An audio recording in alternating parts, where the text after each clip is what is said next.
Syederalun hujan deras yang mengguyur Jakarta kemarin mengakibatkan pohon tumbang dan beberapa bangunan rusak.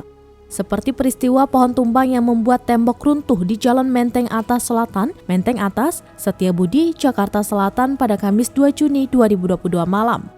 Tembok pembatas jalan tiba-tiba runtuh usai tertimpa pohon setelah diguyur hujan deras selama kurang lebih 2 jam.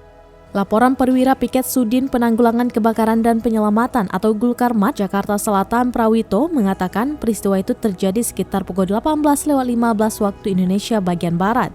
Selain pohon tumbang, hujan deras juga mengakibatkan tembok roboh di kawasan tersebut.